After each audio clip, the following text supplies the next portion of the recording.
Hello, Stallion families. Welcome to Open House 2020. Thank you for opening this video and learning more about my coding class. I absolutely love teaching coding. It is so much fun. It's the best elective, and I can't wait to share all of that with you. Before I do want to introduce myself.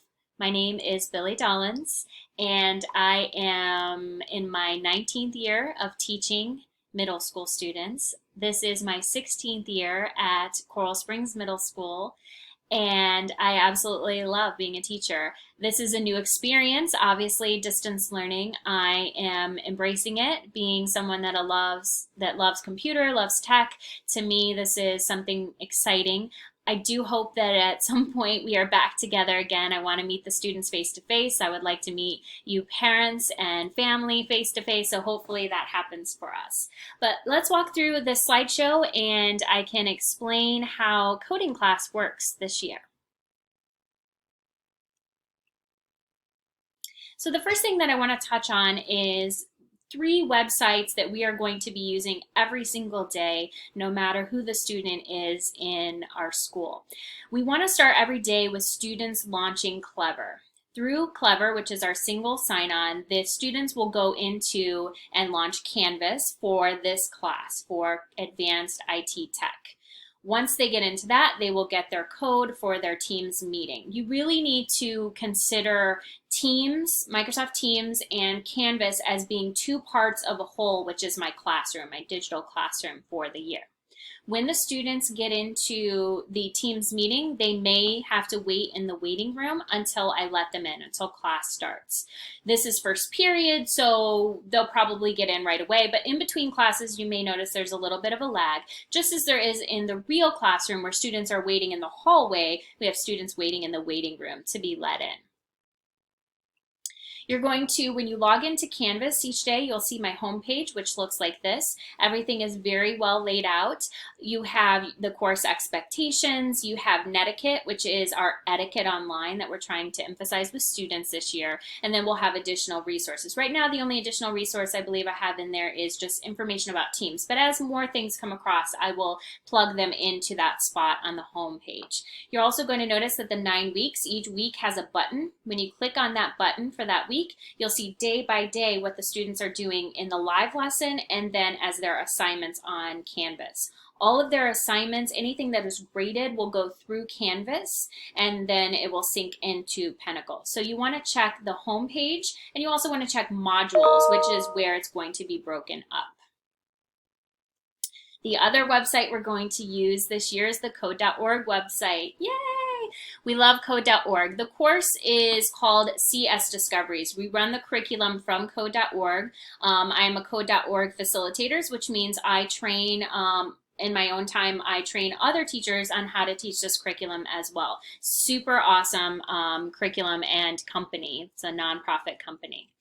So just to give you a little background, Code.org was founded by Hadi Partovi and his twin brother, and both were just tech investors and engineers and coders, and they just noticed there were a lot of just inequities in computer science in general. So their goal was to make computer science a subject that students have every single day, just like they do reading and writing and math. They feel like it is a foundational subject, and so they started this as really a viral video called Hour of Code, and they got other tech giants involved, other companies. They got movie stars and athletes involved, and now Hour of Code is something that happens every year in December, where every student in a school will get an experience with computer science, which is a really cool initiative.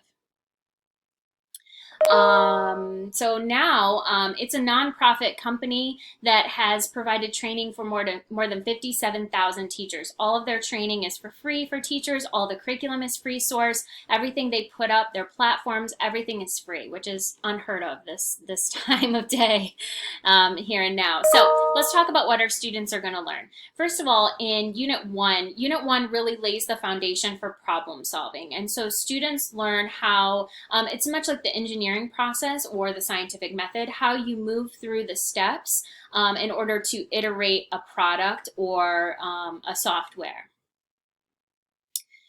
In Unit 2, we move into what is known as Web Lab, which is a platform created on code.org where students are going to learn two languages. They're going to learn HTML and they're going to learn CSS. With these two languages, they're going to build their own website. In Unit 3, which is what most of the kids are waiting for all year when they take my class, they move into Game Lab. Game Lab is a platform that works with browser-based JavaScript. So the cool thing about this coding environment is it is a drag and drop situation, much like Scratch, if you're familiar from Miss Roberts' class doing Scratch. But the cool thing about this platform is you can toggle back and forth between the block-based coding and the text version, which is what I push my students to do because this is a high school level class and that they learn how to do true coding through typing it. But they can switch back and forth, which is really cool. Oh, in this unit, they're going to make two projects. They're going to create an interactive greeting card and they're going to build their own game. The cool thing about this class is it's project-based, and from the beginning to the end of the unit, students are building and the content spirals and it grows, and in the end, they have a product that they've created. Unit 4, students will use a browser-based JavaScript again. In this environment, which is called App Lab, students will learn how to code an app. And the really cool part of Unit 4 is the focus is on empathy. So teaching students that building an app is cool, but you want to build an app that people want and need. And so we really focus on the users and the design and less on the code for Unit 4. Unit 5 is where the money is at. That's what I always tell the students. If you really want to get a very high-paying job out of college and you want to focus on computer science, you really want to go into data. Data science is the hot spot in tech right now. But students learn how data is used and how data drives the tech that is created and the solutions that are created for people. There is a 6th unit, and hopefully we get to that this year. We obviously didn't last year with distance learning, but in Unit 6, students learn how to program a circuit board. So what happens is Unit 3, Unit 4 come together and they actually code a little, it's an Adafruit that they code, and that's a lot of fun. So hopefully we get to that this year. My class is weighted with the grades. Assignments will be 25% of their grade. Discussion, participation.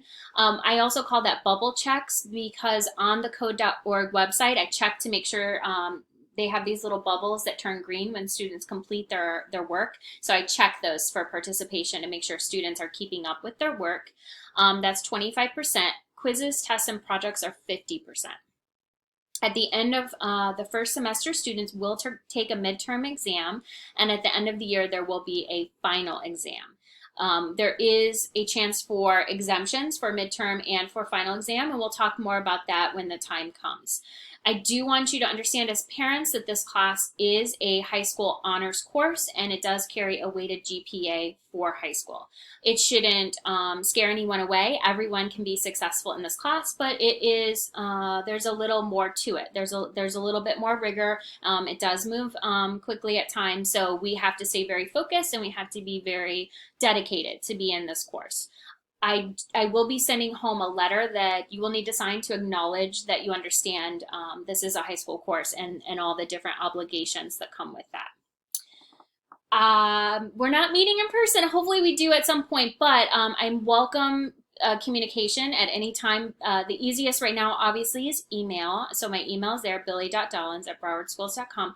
But I'm definitely open if you want to have a conversation. We can do that by Teams. So we can actually set up a Teams meeting between us. So in order to do that, if you want a full conference, you will have to contact the guidance office. But if you would like to just have me return your phone call, I can do that through Teams. But just contact the front office, leave a message, and then I will call you from there. I don't have a school phone number right now, so that really is going to be the best way. I am so looking forward to this year. It's a challenge, it's something new, but I am very positive about it, and I'm hoping that that comes across to the students, and I hope that they will feel the same way too. Have a great day, and thank you so much for watching this video. Bye-bye.